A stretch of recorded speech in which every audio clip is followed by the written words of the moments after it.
Alors justement, on rappelle cette émission un peu spéciale aujourd'hui, basée bien sur le soleil de l'Italie, avec un challenge de faire découvrir au Carolo un spectacle italien. Donc là maintenant nous avons le papa, nous avons Raymond qui est venu nous rejoindre après Denise. Je pense que si on vous met ensemble, il y a un problème, vous parlez tous les deux en même temps. Hein. Oui, il faut les séparer. Bonjour Raymond. Bonjour Philippe. Alors Raymond, évidemment votre ressenti à vous. Alors dites-moi, inquiétude, perdu un petit peu dans le monde des médias, parce que c'est vrai que c'est pas votre tasse de thé au départ. Exactement, il y a un peu de tout cela. Inquiétude, disons pas spécialement pour nous, mais pour la troupe, parce que bon, c'est quand même un déplacement important. C'est la première fois qu'ils vont faire ce genre de démarche. Donc on est un peu inquiet en tant qu'intermédiaire. On espère pouvoir satisfaire leur désidérata, mais bon voilà, nous n'avons pas toutes les cartes en main évidemment. Alors pour rappel, votre fille a souvent des idées comme ça.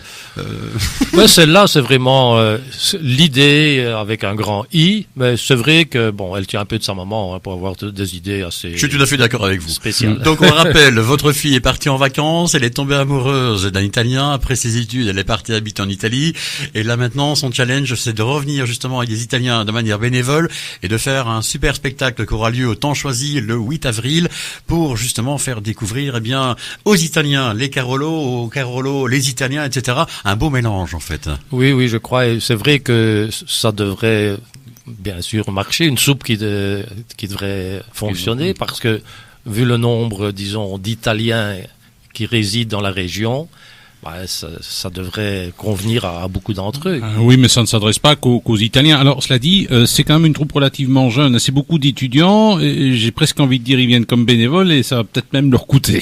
Ah, ça va même leur coûter certainement. Vous savez, un déplacement 3 jours en car de Bergame à Gilly, 2 nuits d'hôtel. Bon, c'est pas rien. Et effectivement, ils y vont y aller de leur poche, quoi. Mmh. Alors, il y aura un orchestre aussi, on m'a dit qu'il y aurait synthé, il y aurait juste la batterie qui ne serait pas là. Oui, je crois, ils avaient 4 musiciens dans le spectacle que nous avons eu le plaisir de voir à Bergame, il y a peu de temps.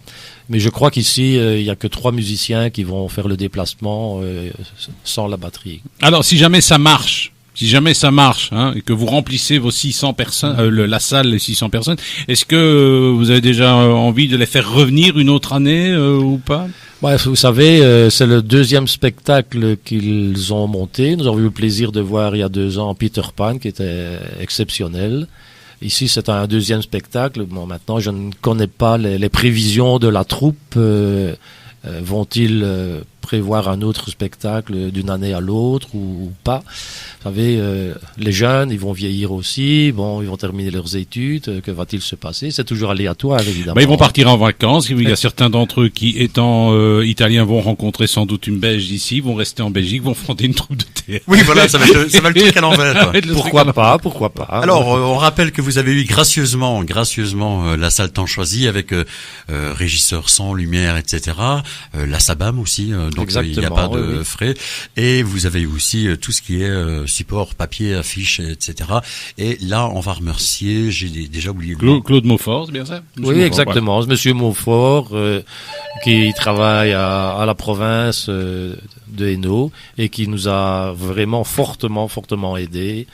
Bon, il a été séduit, disons-le, par le thème de la pièce, de la comédie qui sera présentée, parce que ça correspond un peu aux objectifs de son ASBL, c'est-à-dire le vivre ensemble avec des personnes extraordinaires, donc faire supprimer les barrages, etc., toutes ces anomalies. En tout cas, l'histoire a l'air d'être belle. Je vous lis brièvement, il y a un beau petit programme, on le mettra d'ailleurs sur Internet. Diadème, le nom d'une étoile, le nom d'un local nocturne où les danseurs, chanteurs et barmen sont également des étoiles lumineuses et brillantes. C'est donc un spectacle à découvrir le 8 avril à 19h au Centre Temps Choisi.